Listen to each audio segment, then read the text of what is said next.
আসসালামু আলাইকুম। ওমানের শ্রম মন্ত্রণালয়ের নতুন ২ আইন হয়রানি কমবে প্রবাসীদের, এই বিষয় নিয়ে থাকছে এই ভিডিও জুড়ে বিস্তারিত আলোচনা। ডিসেম্বরের মধ্যবর্তী সময়ে বেসরকারি খাতে কর্মীদের জন্য অন্তত ২টি গুরুত্বপূর্ণ সিদ্ধান্ত নিয়েছে ওমান সরকার, যার একটি বিশেষত প্রবাসীদের জন্য প্রযোজ্য। ওমানের শ্রম মন্ত্রণালয় জানান, গ্যাজেট জারি হওয়ার পর থেকে কর্মীদের ইলেকট্রনিক পদ্ধতি ডাব্লিউপিএস এর মাধ্যমে বেতন ভাতা পরিশোধ করতে হবে নিয়োগকর্তাদের।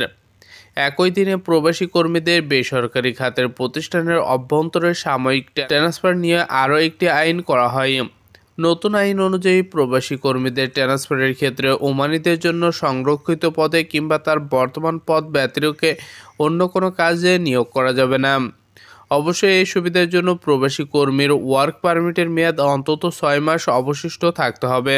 যে দুই প্রতিষ্ঠানের মধ্যেও কর্মীদের বদল করা হবে তাদের বৈধতা থাকতে হবে এবং কর্মীর বেতন আগের প্রতিষ্ঠানের থেকে কম হতে পারবে না। আর ওমান সরকারের ওয়েজ প্রোটেকশন সিস্টেম বা ডাব্লিউপিএস পরিকল্পনা কর্মীদের জন্য এক যুগান্তকারী উদ্যোগ হিসেবে বিবেচিত হচ্ছে। শ্রমিকদের বেতন ভাতা ঠিকমতো পরিশোধ করা হচ্ছে কিনা তা তদারকি করতে নতুন এই পদক্ষেপ নিয়েছে শ্রম মন্ত্রণালয়। এখন থেকে বেসরকারি খাতে নিয়োগকর্তারা ইলেকট্রনিক পদ্ধতির আওতায় নজরদারির মধ্যে থাকবেন।